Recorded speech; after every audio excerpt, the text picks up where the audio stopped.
Hey, I'm Mimi. I'm Emily. And we're killing time.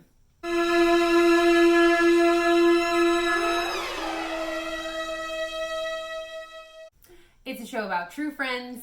Talking all things true crime. Today's theme. Cross my heart. And hope to die. Yeah. Yeah, it's Valentine's Day, guys. This is the one theme where it's like, we could do basically any episode of Snapped, any episode of like Dateline, like this is it. But I think why? Because the husband did it. Because the husband did it, or the woman got jealous and the woman scorned. Woman scorned. Yeah, we don't like that. We don't like that saltiness here. No, especially not today because we're talking love, guys. Love, and you go first. I am gonna go first, and I'm gonna tell you this. I get to relax first. Great story. This story has to do with a guy named Dave Krupa. I'm about to take you all over the place. All right. A tangled web, if you will. So Dave Krupa is this 35-year-old single dad, newly single after 12 years of being with his BM, baby mama. I thought you meant bowel movement. You did? He had a 12-year bowel movement? Poor guy. Well, I don't know why. BM, I'm like, oh, bowel movement. Yeah, no, it's baby mama. Baby mama, sorry. So his baby mama's name is Amy Flora. His name's Dave. Her name's Amy. Anyway, so they separated. They have 2 kids, under 10 years old. And it's amicable for the most part. They're co-parenting, doing the best they can. Dave, I don't think it's insulting. I think that Dave would agree with me if I say that there's like nothing that special about Dave. So Dave is he's a mechanic, which is cool. He's a mechanic. That's kind of cool. But he's he's like a real forgettable guy. Plain old Dave Krupa from... Oh, Dave. Yeah, and he's from Omaha. Right. So Dave... We love you, Omaha. We love you, Omaha. You have steaks, don't you? They do, right? They got a bunch of steaks because they sell those in bulk. And pianos, aren't you? Oh, that's Yamaha. Never mind. I said Yamaha. I thought it was like the pianos. Oh my God.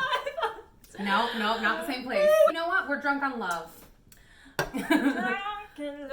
Yeah. Alright, so Dave is 35. He's a single dad, newly single. He moves into this like nothing special, basic apartment. He lives a pretty normal life, and Dave, after a while, decides he's going to take his crack at online dating, And Dave turns from plain old Dave from Omaha to plain old kind of daddy, like he's like a player all of a sudden. Oh, what happened? Plowing his corn cob all over Omaha. I don't even know if they have corn. If you don't hear this joke, I deleted it because I Googled it and they don't have corn. So Dave is like slaying his D all over the place. He's just like getting girls like every weekend. To quote him, he went through a wild phase. So he packing a little bit, maybe. That's what I'm thinking. He must be packing. We'll post this photo on at Killing Time Show. We do like photos of every episode. And we post like kind of fire memes sometimes. Oh, well. She did. So check us out there for more episode content, including let's see what Dave looks like. Yeah, exactly. So Dave's dating all these girls, and while he's dating these girls, he meets a girl named Liz Goyle. Her name's Shanna Elizabeth Goyler. Oh, I thought you were Shanna Elizabeth Goyler. I thought you were like Goyle for a second, like girls, but like with an accent, like Goyles. Goyle. Your Goyle. That's hilarious. That's right. Well, Shanna Elizabeth goes by Liz. And she is just as exciting as Dave. Oh, real wet blankets. Yeah, just a bunch of wet blankets. She's also a single mom. Her kids are the similar age as Dave. She was newly single. She owns like a little housekeeping company called Liz's Housekeeping, like the most boring name ever. Not even like Liz's Lysol. Yeah. Liz's Housekeeping. Yeah. I housekeep and I have a company called Liz's Housekeeping. What do you want? So she's dating him, but according to Dave, and he's an expert on excitement, she was sexy and vivacious and fun, and I was like, okay. I saw a picture of them at a toga party together. It, first of all, looked like they went to a toga party? It looks like it was at a school gym. Like their togas were practically turtlenecks. He had like a shirt on under his. So it was like the lamest fucking party ever. But anyway, they are dating a little bit on and off because, you know, he's slaying it everywhere. He had told her, like, I'm newly single and I'm just trying to keep it casual. He was very open and, like, kind about it. Yeah. And so they did, like, an on and off friends with benefits type of thing. And she was cool with it, too, because she was newly single. So, anyway, 6 months later, a girl pulls up to his garage where he works to get her car, like, a repair on her car, on her Ford Explorer. Okay. Her name is Carrie Farver. And she's very hot in, like, an earthy way. Okay. You know, like, she's his age. She's 37. He's 35. And he said that there was, like, an instant spark, right? You know, she said that, you know, like, there was a spark between them, but she didn't pay it any attention. He was very professional. Right, yeah. You know, like, he fixed her car. She left. They didn't speak, but then a week later, the universe took over, and he's scrolling through the dating app that he uses, and there's Carrie. And he was like, this is a sign. I'm going to ask her out. So, you know what Dave's going to do. I mean, he's a great time. He asks her out to dinner. She agrees. He takes her to Applebee's. Oh, my God. Why was I just going to make that joke? Literally, I was about to be like, oh, where do you take her? Applebee's? Because it's so, no shade, Applebee's. If you want us to go there and film there. It's not a first date place. It's not. It's more of like a relationship place. I was like, what's the most wet blanket for say Applebee's? And then you were like, he took her to Applebee's. Anyways, we're just there, you guys. Yeah, it's true. It's true love. I keep interrupting you. Go on. No, that's okay. Carrie is like I said, she's hot. She's got it going on. She's incredibly intelligent. She's a computer programmer at a big corporation in downtown Omaha. Okay. And she felt this little spark. She goes to Applebee's. They laugh. They drink. And, you know, Dave, you know, you dirty dog. Like, he ain't wasting time. He was like, so everything's going good. How about we go back to my place? And she was like, all right, sure, I'm down. What's up? Because, you know, Dave got game. Dave apparently has game. Big dick energy. They go back to his place, right? They're making out. Things are getting hot and heavy. Okay. And she looked at him and said, oh, okay. I want you to know you're not my boyfriend. This is just what it is. We're just having a good time. So if we're going to do this, like, don't go thinking that, like, we're together now, because, like, that's not the way this works, you know? Like, you know, she was just looking for a good time. She was just having a good time. And he was like, this is all mine. So, yes. So she was like, okay. And then they did that, right? So the next morning, she's like leaving. She spent the night. It was a great night. And they decided that they're going to see each other again. And for a split second in the parking lot of his apartment, she sees Liz. They did cross at the same time. Like, she was coming by to, like, pick up something from his house or something like that. Okay. And he knew she was coming. And it was like a no big deal situation, according to everybody. Let me tell you a little bit about Carrie. So she's 37. She's a single mom. She's got a 14-year-old son named Max. And like I said, she's a computer programmer at a big corporation in Omaha, but she doesn't live in Omaha. Okay. She lives an hour away in Macedonia, Iowa. She got this great job, and she drives an hour every single day to go there. Well, she had this big project that was happening after like 2 weeks of dating Dave after their first date. Right. They saw each other like once or twice, and then she mentioned, I have this big project coming up, and you know, it's going to suck because I have to do all these long hours of like early mornings and late nights, and I have to drive an hour. And he was like, well, you know, I know it's only been 2 weeks, but why don't you like stay at my house for a few days and like do that. But they're not dating. They're not dating, but you know, she's fine. And Dave's not stupid. Right. So, and it was going good. Like, she was so chill, and she was like, this is nothing, you know, and like, they had established that they were just having a good time. Just friends who are temporarily sharing some living space. Or maybe just like, you know, still not wanting to label it. Right. Yeah, you know what I mean? Okay. Which is cool, you know? You do you. Yeah, I like it. One morning, so she's staying there for, you know, a few days. She has Max stay with her mom, you know? And so that's the plan. Like, she's going to stay at a friend's house and get her work done. And, you know, like, Max is going to be over there because she has this really big project she has to get on top of. Oh! Thanks, guys. This is 2012. Okay. So one morning at like 6:15 in the morning, Dave's ready for work. He's about to leave, right? He gives her a kiss. She's like still sending a couple emails, and he was like, here, why don't you take a key? And he kisses her goodbye. He says, now you can come in and out. You don't have to wait for me. He likes to come in and out. So we're 12. So at 6:15 he leaves, right? He says bye to her. He expects to see her later that night. So about 2 hours after he got into work, she says, I think I'm falling for you, and I think we should move in together. Oh, wow. It's only been 2 weeks. So he was like, that's crazy. I hardly know you. And he was like, it seemed weird because I feel like she was so cool all the time, He was like, listen, this isn't a good idea.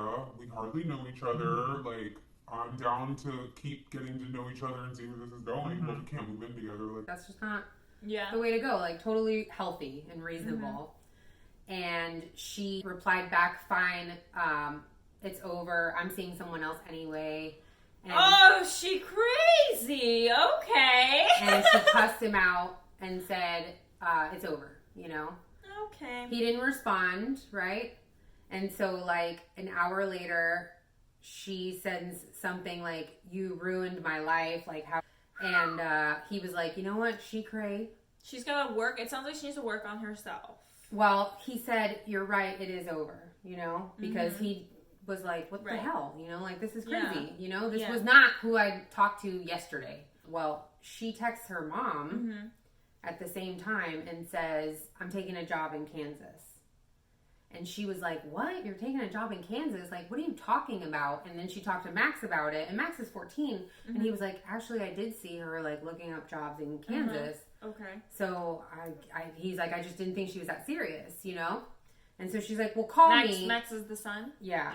And so her mom's like, well, call me so we can talk about this. Tells her mom that she's too busy, that she's at work. And they know she has this big project. So she just kind of leaves it at that. Then, the next day, she spends her whole day just texting profanities to White Bread Dave about, like, what a horrible person he is, what a piece of crap he is, and how she hates him. A few days go by, and she's supposed to go to her brother's wedding, and Max, her son, is an usher, and so her mom was like, she's the one that's supposed to go get him and, like, take him home so he can get dressed and, like, do all this stuff, and she's attending the wedding. And that's when they expect her to come back. Well, she didn't come back for the wedding. So her mom was, like, concerned. Yeah. And she knew something was wrong. And so she was like, I'm reporting her missing. Yeah. And even though there was one thing about Carrie that not a lot of people knew, just her inner circle. So I'm sure Dave didn't know that Carrie was bipolar. She was diagnosed bipolar. After she had her kid at 22, she fell into, like, a little bit of depression. And then she went to go get help for it. And she had taken medication for it. And there was a couple times that she didn't take her medication. She would just stop taking it. And she told her mom... Which is, like, the worst thing to do. Right. She told her mom it was because the medicine made her feel numb. And I also understand that. I do, yeah. And so... Yeah. But, at that point, you need to go back to your doctor. Yeah. For different doses or different medications. And not just stop taking something. Because it could shock your system and bad things can happen. Yep. So, she reported her missing, and the cops didn't really, like, take a lot of urgency in it because she still kept communicating, and because she had already planned on being gone. Yeah. And because she's a grown-ass woman, and they also said, when you don't take... She ended up telling them that she has not taken her meds sometimes, and they said that that could happen, is that erratic behavior could occur. So she felt like something was wrong, but they didn't really, like, pursue it. Or they pursued it, but, it sort of ran cold pretty much. All this time, she is still basically full-on stalking Dave. And she's, like, texting him stuff like... My favorite thing to do is... I love watching you when you're laying in your lazy boy wearing that blue shirt. And he was wearing a blue shirt in his lazy boy, and he was like, oh! Where you is? Yeah.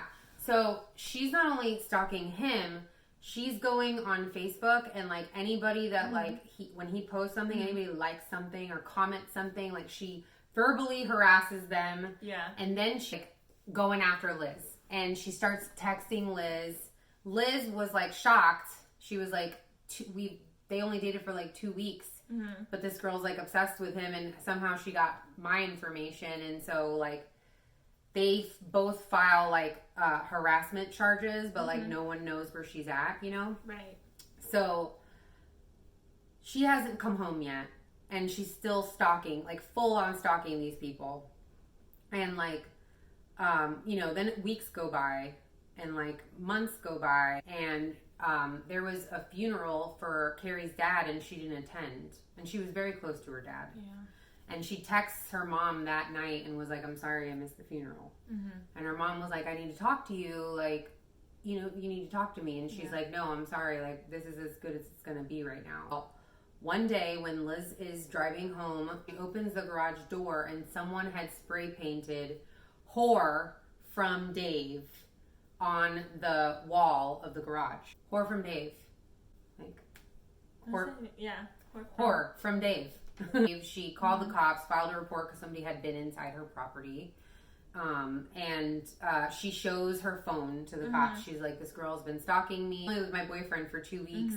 And like, you know, I don't get it, but she's like stalking me. And so they're like, oh, okay. You know, she hands over her phone and like lets them like get information from there and whatever, and she takes it back, and then, you know, that's it. And she had already previously filed other harassment reports to try to get Carrie to stop, you know. And Carrie hasn't stopped. She's sending hundreds of messages per day. She's sending hundreds of harassment text messages to him, to Liz, and emails. And then it also trickled to Amy Flora, his baby mama. So she was now involved in some girl that was just losing her mind over David D. So a year later, Liz is driving home and her house is completely on fire. And luckily her and her kids weren't home, but her 2 dogs, her 2 cats, and her pet snake were all killed in the fire. And her house was completely destroyed. And she's like hysterical. There's fire trucks everywhere. She calls Dave. Dave shows up. He feels like shit because he got her in the middle of something that had nothing to do with her. Right. And he feels bad for his baby mama. And he's like, oh my God. You like, need she's dangerous. Yeah. It was a year of harassment, but now she's actually dangerous. Yeah. You know, so he's really worried. So, and she had also said like a bunch of times that she was watching him. Yeah. So it was scary. So he buys a gun, you know? So she files another report, gives her phone up again, and like, you know, it's devastating. Animals are dead and stuff. Like, it's awful. 6 months later, Dave is driving home from work, and he sees Carrie's Ford Explorer in the parking lot of his apartment. And he's freaked out because he's like, she's here. Naturally. Yeah. So he like instantly called the police, and the cops seize the car, and they check it for fingerprints, and it's completely wiped clean, except there's one perfect fingerprint, and it's on the mint container, you know? And so they take that, and they don't have Carrie's fingerprints in the system, and it doesn't match anybody else's. They had seized the car, they had all the evidence, and during this time, her son Max, he reaches out to his mom on Facebook, right? And all he says is hi, and she responds back immediately, and she's like, hey little man, how you doing, right? And he says, if this is really you, answer 3 questions for me. What's my middle name? What's the name of our first boxer? And what's my best friend's name that I've had the longest? And she doesn't reply, but she instantly posts publicly, I'm tired of people asking me to prove myself. I know who I am. I don't need this. I'm not missing. I just don't want to come home yet, okay? Like, it was just crazy that she would treat her son, who was like the love of her life, like that. So, you know, people were really concerned. So in Iowa, she's a missing person, you know? But in Omaha, she's a suspect in an arson case. So the police are looking for her in 2 different states. You got different. Within an hour away, this thing, and total different reasons, you know? So it's the craziest thing. Well, if I screw this up, I'm so sorry. Potawatomi County. Yeah. Iowa. Sergeant Doty, or as I like to call him, Sergeant Daddy. No, we already have we have Sheriff We have Daddy. a Sheriff Daddy. And But let me tell you something. Daddy. I will be posting on the Instagram page a little picture of Sergeant Daddy, and I think some of you guys might agree with me. And his partner, Deputy Avis, who doesn't have a nickname because Anus is rude, and he's not a daddy. That's it. But they said that they have this really small county precinct, and they only have like 5 detectives. And so this missing persons case of Carrie's, it was kind of like a legend, like water cooler talk. And those 2 guys, their partners, were like intrigued by it. So they asked permission if they could take a look at the case. And they said, sure. There's nothing else going on around here in Iowa. So go ahead. Because you're so safe and boring. But they were just watching hay in the middle of the street past the saloon. They're like, let's try to solve And they were like, a crime. Remember Carrie? Yeah, I remember Carrie. Let's try to find her, eh? How about we go look for her? And they're like, no, it sounds like a good idea. So Sergeant Daddy and Avis come up with a great plan. Avis is going to investigate the case like she's alive and missing. And then Sergeant Doty is going to investigate like she's dead, right? And I think this was like the most brilliant strategy. As Avis is investigating her like she's alive, he sees that she has this great life. You know, she has this kid that she loves. She has great family, great friends. Like, no one really ever had a problem with her. She was just awesome. And also, the times that she did go off her meds, like, it wasn't that big of a deal. Right. You know what I mean? Like, she would go back on them. Like, she was trying to be proactive in her mental health for the sake of her son, mainly. And so she wasn't, like, losing it every time she got off her meds. She just needed a break. She made great money. She had this great job. And also, she was communicating with people, but wouldn't talk to them on the phone. So then it was up to Sergeant Daddy to figure out how he could investigate it like she's dead, right?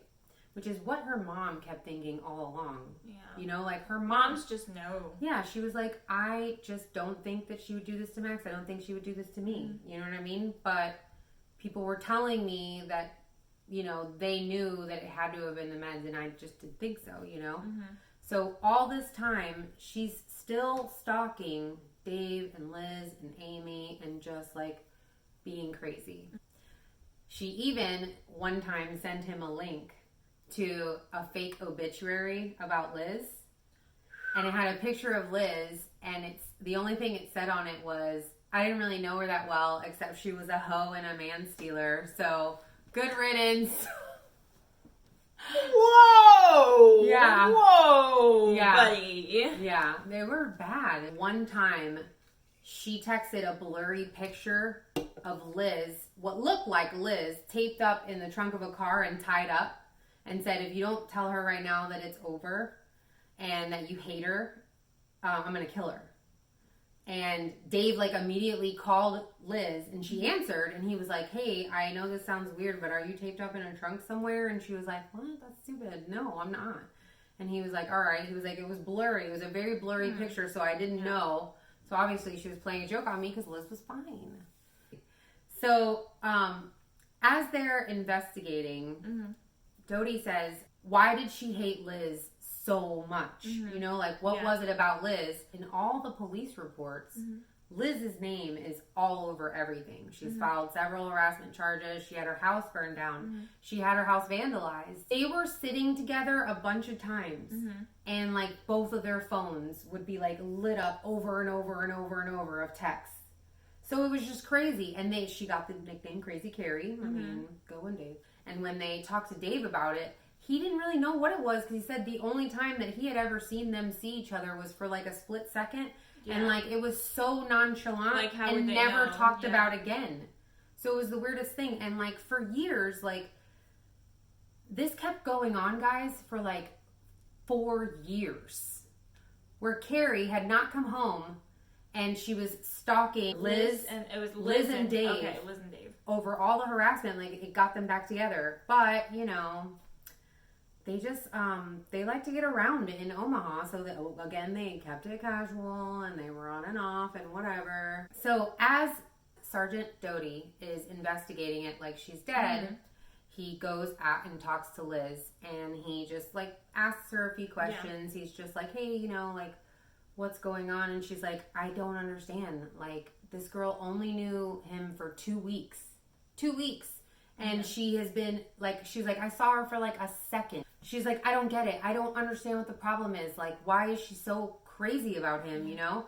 And they were like, all right, you know, thank you or whatever. Well, they had seen that all the times that she filed reports, that Liz had given up her phone to show them texts. A lot of times they actually, like, ran copies of everything on her phone. She was a victim in this whole situation. So they were just collecting evidence against Carrie. Well, as they were looking in, they decided to bring a digital technology expert detective. And they were like, you know, let's just go over all this stuff on her phone and see if we can find anything, you know? So then, as the detective, Kava, was going through all of her phone stuff, he noticed that no one had checked her deleted file. And in her deleted file, they found a picture of Carrie's car. And the date stamp on it was a month before the police had seized it. So they were like, well, why does Liz have a picture of Carrie's car? That's weird. That is weird. And then they said, and then we noticed that she had made 6 calls to Carrie within the first 2 weeks of her knowing Dave. Why'd you call And her? they were like, you said in every single report and recordings sometimes, like, I've only seen this woman for like a little bit. So that's weird that you know, all of a sudden, why are you calling her and why do you have a picture of her car? Before, when she was allegedly, like, on the lam. Yeah. They're looking into Liz all of a sudden because a lot of the stuff she's doing is super sus and they got to check it out, right? So at this point, Dave comes home from work one day and finds that his gun has been stolen. So he immediately reports it, and now he's terrified that she's armed. This you know bitch what gonna I mean? kill me. Yeah. So he reports his gun stolen. And as they're looking into Liz in the little tiny precinct that they have, they're all of a sudden, like, sitting there, and Avis looks up and he sees Liz in the police station. And she's talking to a detective. So he listens in and he hears her filing another harassment report, right? And then when she leaves, he goes in and talks to the officer who took down the report. And she says she was filing a report against Dave's baby mama, Amy Flora, saying that she believed that maybe something happened to Carrie. And this whole time, it wasn't Carrie who was stalking her. Maybe it was Amy.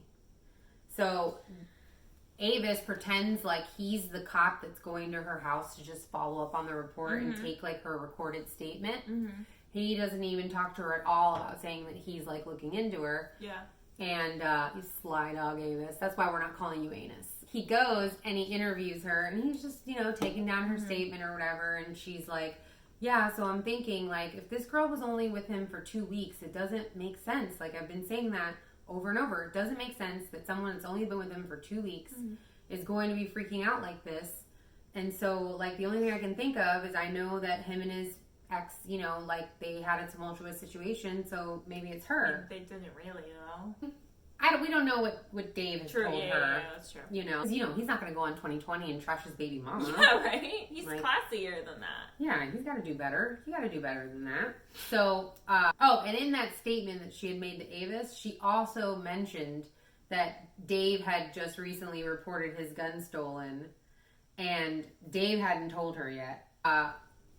So they were like, all right, you know, we'll look into it.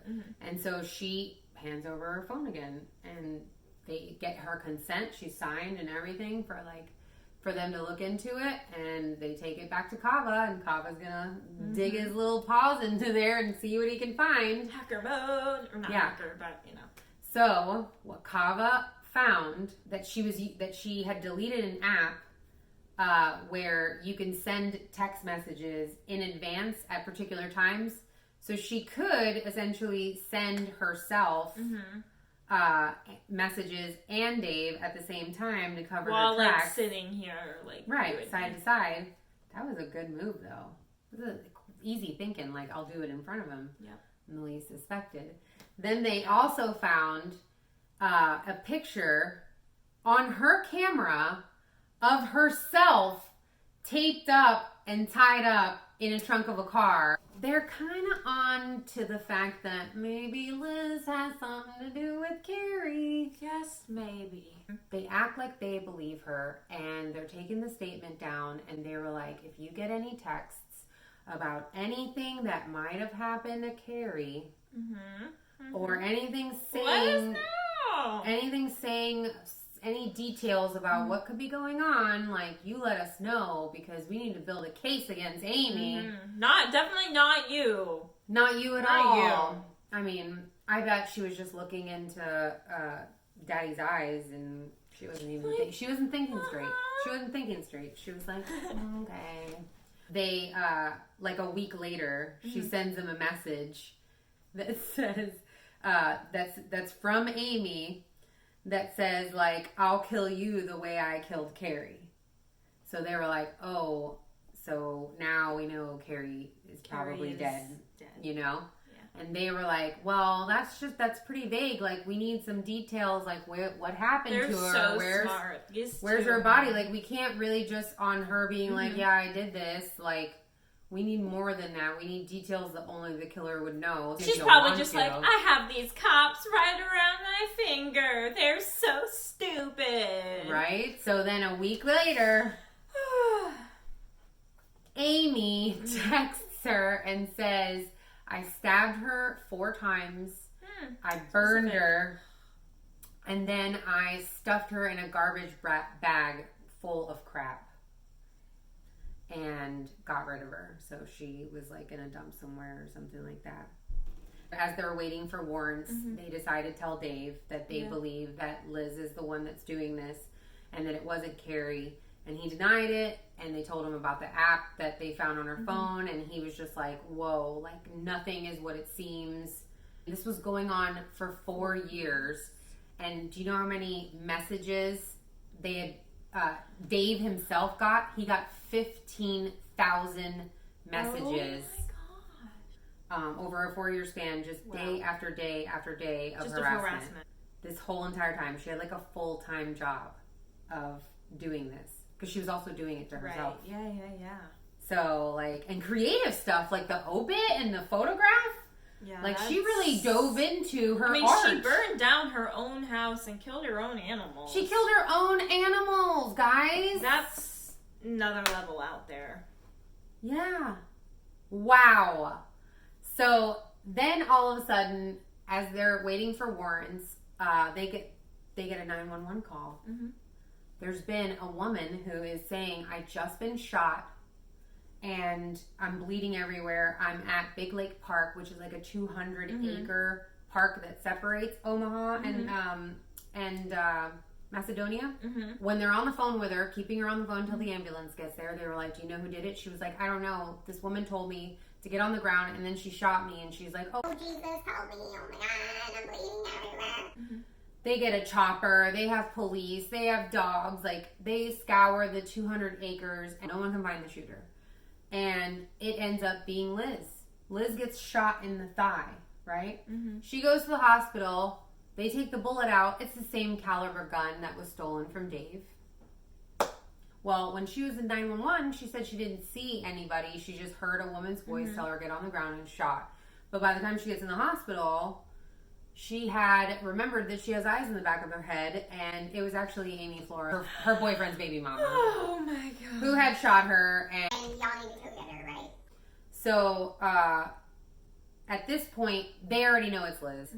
And with her busted ass foot, she gets arrested, and she goes to jail. They search her house, and they find items that belonged to Carrie. They also discover later on her mom had gone and found an old text. Carrie had texted her saying, I sold all my furniture and you need to let the woman in. And she was like, until you call me, I need proof, you know? And so she sent proof, and it was a check. And the check was addressed to Carrie, and it was from Shanna Goylar, which is Liz's actual name. So they had that picture, and she never let her in the house because she was like, until you talk to me, I'm not letting her in. But she had the photograph, and they had the pictures on her phone. They had that she had deleted an app. 2016, she gets arrested. In 2017, she goes to trial. Her lawyer is like a big shot lawyer, and he was like, he took the case thinking, there's no body. There's no proof that Carrie is actually not alive. Right. So we might be able to work with this, you know? But then when he saw all the evidence, like he himself admits, he's like, whoa, this is some crazy-ass dog. Like somebody had a full-time job for 4 years over this guy. Like, he's like, he's an all right guy. And I've been trying to tell y'all, like, no one's shocked by saying how boring Dave is. Like, for that. Oh my gosh. Like, that dick must have been awesome. Like, another level. Right? So let me tell you. Her trial comes on, and he decided to waive a jury trial, the attorney, because he was like, they're investigating this case hard. And God forbid they find Carrie's body, because that's the only defense I got. Right. You know what I mean? Nobody, no crime. There's no body, there's no proof she's dead. So how can we prove someone killed her? Which is a great defense. When you have nothing else and you have so many arrows pointing in one direction. Beep, It's beep, definitely beep, Liz. beep. Her. She did it. So he does this, right? And he's like, all of a sudden, they, like just out of nowhere, Dave is like cleaning out an old storage room. And this is while they're preparing for trial. And you know, trials take a while after, like they don't happen immediately after arrest. It was like a year later. And so he finds an old iPad that was Liz's. And he goes, hey, cops, I don't think there's anything on this because I think it was like long before Carrie came into our lives. But anyway, this is hers. Like, take it. And he says it in the most boring fashion ever. This is hers if you want it. I don't know, whatever. So Kava comes back. He takes a look at it. He finds, he goes through her deleted files. He finds this really weird picture. He realized that it's a decomposing foot. And that decomposing foot had a tattoo on the top of it. And there are several photographs of Carrie that showed her having the same tattoo at the top of her foot. It was the Chinese symbol for mother. Yeah. Isn't that sad? It's so heartbreaking. Right. So then they knew that Carrie was dead. It's so heartbreaking. They never found her, but they knew she was dead, and now they had her. So the trial goes on, and there's no jury. And a couple weeks later, the judge finds her guilty of first-degree murder, which was an automatic life sentence.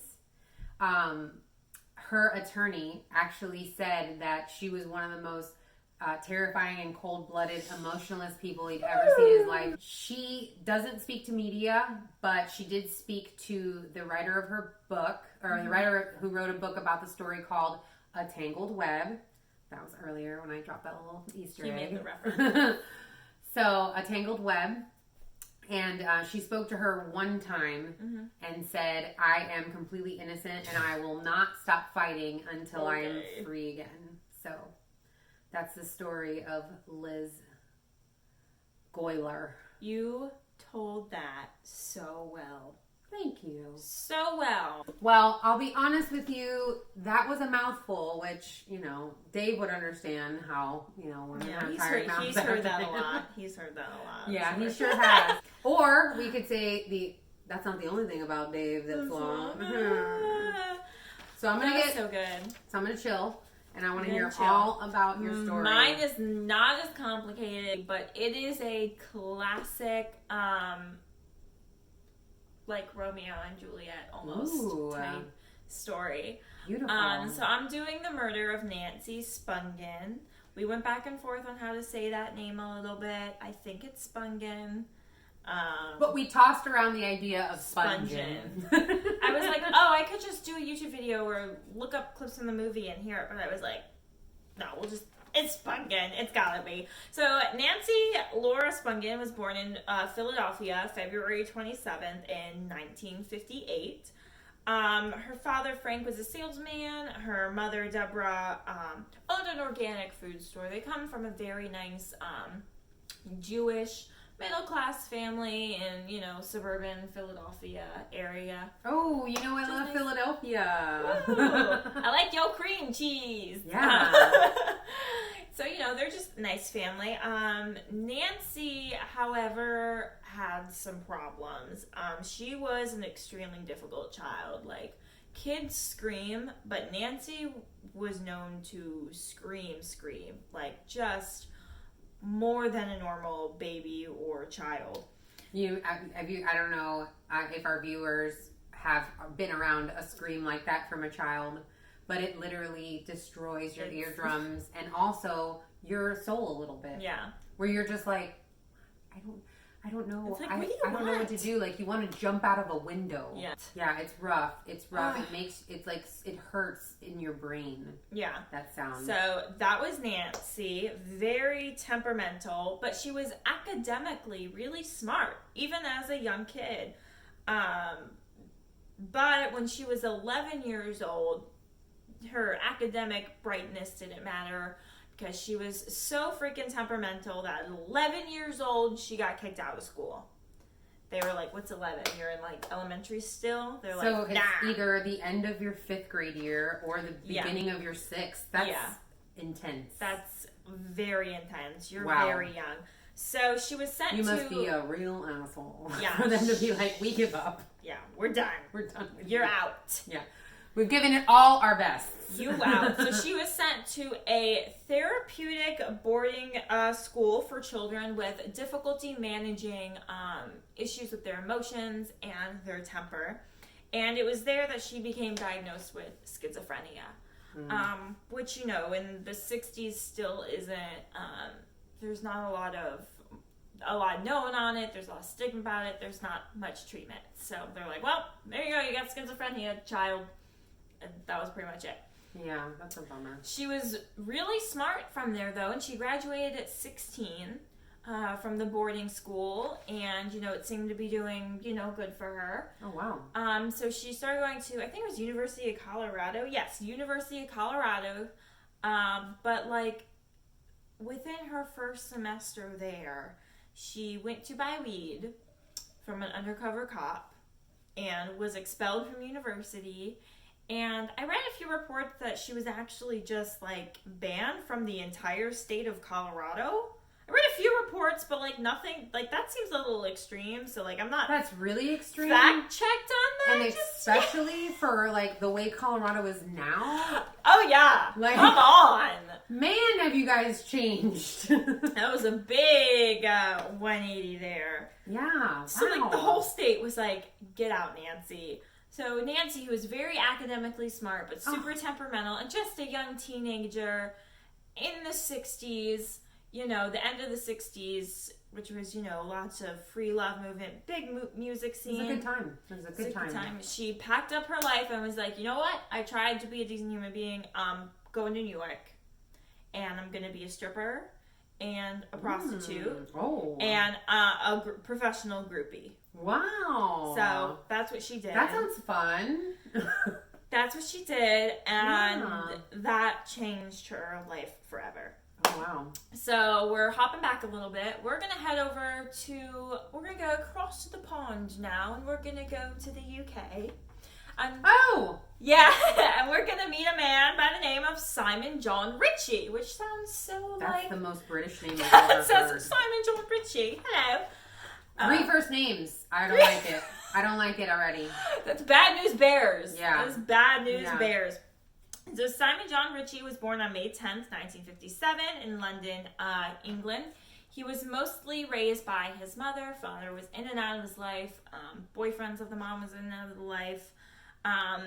The mother, Anne, was reportedly horrible, and she was drug addict, heroin addict, And even, you know, so bad as to even give her son heroin in his adolescence. What? So this guy was not set up for yeah, that's awful. success. So in 1973, Simon John Richie was enrolled at Hackney Technical College, where he met a man named John Linden. The two of them became really good friends, and one of their other friends, they even ended up squatting in places together, which means living in places together, but not legally living there. Yeah. Because that's how rough it was for them. Aw. The three Johns, they were nicknames, because it was Simon John Richie, who went by John. It was John Linden, and then it was their other friend, John. And they were just British and like, John. John, we're gonna go squat. Why don't we pop a squat? John? Yeah, good idea, John. Yeah, John, what about John? What do you think, John? I think it's a great idea, John. That got old fast. Got real old fast. That's why they couldn't find a place to live. People were too annoyed and kept kicking them. They were like, all right, get out of here, you John. Yeah. So John Linden, I don't even think I'm saying that right.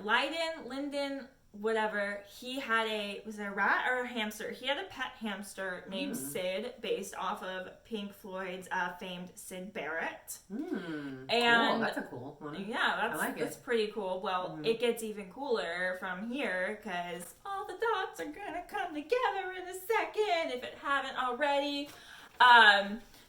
Sid bit our man Simon John Richie at one point. Oh.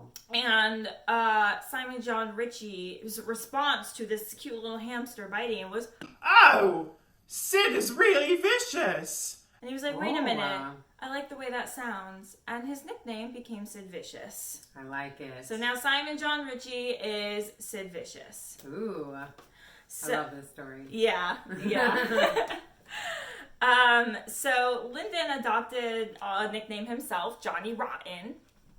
So we got Sid Vicious and Johnny Rotten, and then I don't know what happened to the John number 3. He didn't have a good enough nickname, so they were like... He didn't join the nickname club. Yeah. He's like, yeah, I'm Sid Vicious. I'm Johnny Rotten. He's like, well, I'll just be John. And they're like, go fuck yourself. Get out! You can't squat with us anymore. Yeah. Go squat somewhere else. So Johnny Rotten joined an emerging British band called the Sex Pistols. They released their first and only album, Never Mind the Bollocks, Here's the Sex Pistols. And right when they were about to record that album, the band's bassist, they had a falling out, and they didn't have a bassist anymore. So the rest of the band members and the band manager was like, let's just add Sid Vicious. Sid Vicious is really punk. And Sid's like, well, I've never played the bass before ever in my life. Named after Amster. Sid, who's never played the bass before in his life, was like, yeah, I'll join the band. I can do this. And he only actually appeared in one song on that album. Really? Yeah. I didn't know that. Isn't part. that crazy? Yeah. Like, Sid Vicious is known, like, for being part of the Sex Pistols, and it's like, yeah, his bass is in, like, one song. It's crazy. It's just such a crazy story, and the way pop culture just influences and gets twisted. So, Sex Pistols takes off a little bit. They're touring in America, and in one of their New York stints, they meet, they're hanging out with groupies, and Sid meets Nancy, and the rest is history. I mean, they are inseparable. Not even in a good way. I mean, they loved each other. Everyone close to them said, oh yeah, you could tell that they loved each other, but they were verbally and physically abusive to each other. They were toxic. They had erratic behavior. It was bad. And then the people around them and the press and people in the punk scene gave Nancy the nickname Nauseating Nancy, because they figured all their bad relationship was all Nancy's fault. She's the prostitute and the hooker, it's not a... But generally, doesn't, like, the hoe, like, isn't she more, like, nice and, like, more polite than the punk rocker? Wouldn't the punk rocker be like, oh, fuck you, man? And then she's just like, hey, you want to date? you know? So, we've that's learned kinda mean. We've learned a little bit about Nancy. She's no walk in the park, but She's not. But I think the heroin addict punk rocker also contributed to their behavior. I think it was a equal partnership. It was like fire meets gasoline. Yes, 100%. So it's just an all-around toxic situation. Yeah, but they were inseparable. Inseparable. Sid didn't really care about the band anymore. At times they were each other's drug. Yeah, literally 100%. He's like, I just want to hang out with Nancy all day. Yeah. And by that they meant, do drugs and fight and have sex. But yeah, that's what he wanted to do. They were so inseparable together. Yeah, twin souls. Twin souls. So Sid eventually left the Sex Pistols and he was gonna go on and do this whole solo career thing, which you don't even know how to play the bass, but whatever, mate. Whatever. The couple moved into room 100 of the famous Chelsea Hotel in Manhattan, which is where all the artists at the time and So what? Did Sid make a ton of money off of that one song? Apparently. Because they were squatting up until a little minute ago. Yeah, they were touring in America. Nancy was the only one who had a real job. I'm sure he made money because he was only on the album for one song, but he toured and did all the shows with them. Oh, that's true. Yeah, that's true. My bad. Yeah, I'm sure he, got some a little bit of merch, cash. Yeah, so they checked in. They started living there under the names Mr. and Mrs. Richie, which is Simon John Richie. That's Sid Vicious's legal birth name. Even though they were married, that was just what they wanted to do because they were just so in love with each other. Yeah. In their own sick, twisted way. Their drug habit at that point got ridiculous. Yeah. And everyone in the hotel living there at the time knew that, they were just suspicious individuals in and out of their place all the time, and they were always just stoned out of their mind. Yeah. October 11th of, gotta make sure I get the year, 1978. So Sid was said to have been seen taking 30 tablets of 2-0, if I'm saying that correctly, which is a extremely powerful prescription sleeping medication. 30 tablets, that's an entire bottle. That's insane that he was alive. So most people would die from that. B, Yeah, if you that's don't a tolerance. If you don't die, you normally are in You're still killing yourself. You're in severe lifelong side effects. Yeah, you're killing yourself if you didn't die from it, either way. So he's said to be on that. So the way the next few events played out are disputed a little bit. Just a little bit. Mm-hmm. But so he's been seen to take about 30 tablets, a whole bottle full of that. On the morning of October 12th, the next morning, he was then seen wandering around the hotel hallway, kind of in a crazy, or not crazy, but dazed state, muttering how he stabbed Nancy. Around the same time, someone else found Nancy in their bathroom under the sink, bleeding out with one stab wound to her abdomen. And she did eventually die from it, from loss of blood. Obviously, Sid, recanted that he ever muttered that he killed her, and he was devastated. One way or the other, whether you think he did it or not, either way, he was devastated. Right. So she was only 20 years old. She was 20 years old. She couldn't even legally drink yet. That's insane to me. So 20 years old. Police found fingerprints of 6 different people in their hotel apartment. Did not interview any of them. Did not interview a single one. No. Money was missing from Sid and Nancy's place. That it appeared to have been stolen. So those are the facts. Yeah. She's dead. Sid was, drugged out. He said he killed her, but recanted it. And there's these 6 fingerprints. Obviously, though, Sid is arrested right away because he's like, we have people, who heard you say, you stabbed her, and then we find her stabbed. So it's not looking good for you, buddy boy. No. Virgin Records actually bailed him out. Oh. They bailed him out. 10 days after Nancy died, though, he made an attempt on his own life and was unsuccessful and was hospitalized.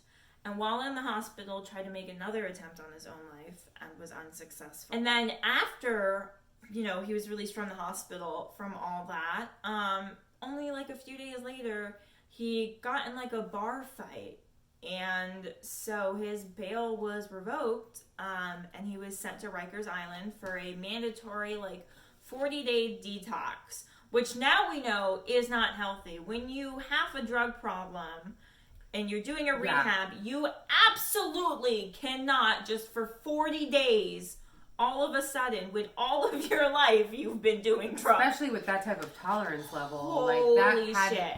That is almost a murderous detox. Yeah. Like, it could kill you, so it's not even worth the risk. Not even worth it. Once he completed the 40 days in Rikers Island, he was allowed to be bailed out again. He made bail, and he immediately went to the house of his new girlfriend, Michelle Robinson. How quickly we move on. Weird. Sid. Because, I mean, even she has said that Sid was so devastated about Nancy. Yeah. So it's just all around weird situation. Just so weird. The next morning he was found dead by his mother of a heroin overdose. Wow. A lot of people cite the weird 40-day gap as being why suddenly he overdid it and died from that overdose. I think that could play a role. I think he just had a bad drug problem, and that's what happens. You die of overdose. And he, you know, probably had all his other attempts, I'm sure, were with drugs. So I think he just finally, like, scored what he was looking for. Yeah. You know? It's He was so devastated. tragic. It's so devastating. Both of them just were not in good places. Like you said, fire, meat, gasoline, and Yeah, and it just... horrible. In their own weird, twisted way, they loved each other so much, and they even Twin souls. Yeah, twin souls. So, and they were both fighting a very, very horrible disease that changes you. Very tough battles. And there's a reason also why they had those battles in the first place. So that, you know, we don't know how hard it affected them. So, you know, unfortunately, like, you know, hurt people hurt people. Hurt people hurt people. There are a few theories out there about what happened. So, obviously, once Sid died, he could not go on trial for the murder, and the NYPD kind of just did not even reopen. They were just like, well, Sid did it. He did. He did it, and that's it. That's the case of Nancy. It's done. Wow. Some people close to them think the murder of Nancy was a botched murder-suicide attempt, a botched double suicide attempt. I bet that could be. I think that's a very strong one. Yeah. Others just flat out think he did it. Mm-hmm. Some people to this day, like diehard punk fans, will swear that Sid would never ever do it. Like, what is the reason for murder? Just cannot put their finger on it, cannot fathom it. However, there's a little bit of evidence that kind of backs up, or at least brings into question why, you know, there might actually be someone else we can point the finger at. The theory of people who really think Sid did not do it, they point the finger at someone named Rockets Red Glare. Well, let me get this. Yeah, Rockets Red Glare. So Rocket's real name was Michael. He was a wannabe comedian and American improv actor. He also lived in the Chelsea Hotel. And he also happened to be a drug dealer who occasionally hung out with Sid and Nancy and was part of the nickname club. Yeah, part of the nickname club, and dealt them drugs. He was seen around the hotel with a wad of cash that had Nancy's hair tie in it. And as you remember, a bunch of cash was missing from the murder scene that appeared to have been stolen. Or they could have bought drugs. Yeah, that's what I'm thinking. So Rockets denied his involvement up until his death. Close friends of his have come forward and said, no, he's confessed to the murder, but we'll never know. Yeah. We'll never know. A good point that people make, though, is, Sid should have died from the amount of sleeping pills he was on. Right. So, it does, if Sid were alive and went on trial, I think it would have been a little difficult for prosecutors to prove that it was intentional. he was and that capable he knew of right from physically wrong. stabbing a human being, A, and B, if he did, that he actually was in right mind to Yeah, exactly. Yeah, he probably could have gotten off. know that he was doing it. We'll never know. I like to believe what the punk rockers believe, that Sid would never do it, just because, I don't want to believe that someone that loves someone that much would do it, but that was a toxic relationship. About as toxic as it gets. I don't know. I honestly, I go back and forth on it, right? I flip-flop on it so much, but the conclusion I've come to is that if Sid did it, I totally don't even think it was intentional. At all. He was in another He was another place, and he was in another dimension. If you're already physically and verbally abusive to someone, and then suddenly you're on another plane, So I want to mention the movie Sid and Nancy. You have to watch it with Gary Oldman as Sid. He's amazing. Which is you look at him now and you're like, oh, he's an old good actor guy. Go back and watch. He is so amazing. He's one of my favorite actors. He can do anything. Watch him as Sid Vicious. I wanted to rewatch it because it's been so long since I've seen it. Yeah, I wanted to rewatch it in preparation, so I just didn't have time. But watch it. That's a really good. We'll have to watch it for our Valentine. We'll have to watch it for Valentine's Day. And the actress, I think her name is Chloe something, that played Nancy. She was also really good. It's just it's a really good film all around. Yeah. Recommend. So some good that, making some good out of some bad situation here. Nancy's mother, Deborah, did some really amazing things. After Nancy's death, she went back to school. She maintained a master's in social work and master of law and social policy. She founded a non-for-profit in Philadelphia called Families of Murder Victims. Wow. She also went on to write several books. One about what it was like to raise Nancy, her child with schizophrenia and all these things. Yeah. Another one was a textbook kind of for how murder doesn't just affect the victims who are murdered, but how to help the family members and loved ones cope. And then she wrote another book about grief once her husband passed, about now being a widow. So she's kind of become this the spokesperson for grief. Yeah, this specifically death and murder grief, not just and you know what? That's amazing, because somebody has to talk to people. It's an unavoidable situation that no one ever asks for, so someone's got to help. I think that's lovely. Yeah. So that is the murder of Nancy Spungan, aka Sid and Nancy. So yeah, that was an awesome story. Yeah, I thought that was, And in a weird, fucked up way, it made me feel the love. So, what's wrong with me? So now it's that time at the end of our show where we like to do a memoriam for our victims. Carrie Farver, I am so sorry that someone took you from this planet and from your family so soon, and also that they tortured your family members and your son for such a long time. That is the ultimate cruelest act that I've ever seen, and I am very sorry. And watch the Dateline episode on it, guys. Just, the story now, but just watch it just to hear the son. Yeah, there's an ABC News, there's a Dateline, there's a 2020, there's a Snapped.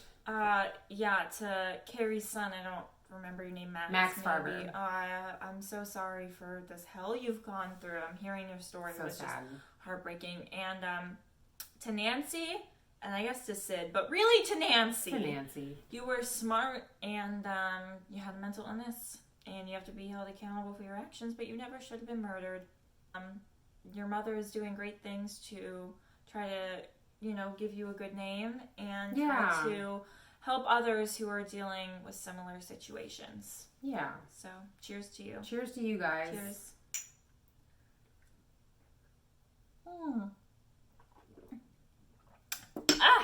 All right.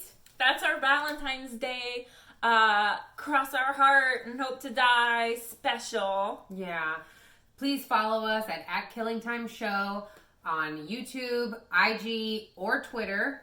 On Instagram, we actually have exclusive content for you guys. Just kind of including like some fire memes sometimes and breaking news and just true crime cases that we'll like repost and yeah, just good stuff. Don't forget to like, share, subscribe, comment to us. We love talking to you guys. The world. We're trying to do this full time and we're trying to do so much more with it, but we appreciate the love. Yeah, and we love you guys contributing to it. It's so cool to talk to you guys. Mm-hmm.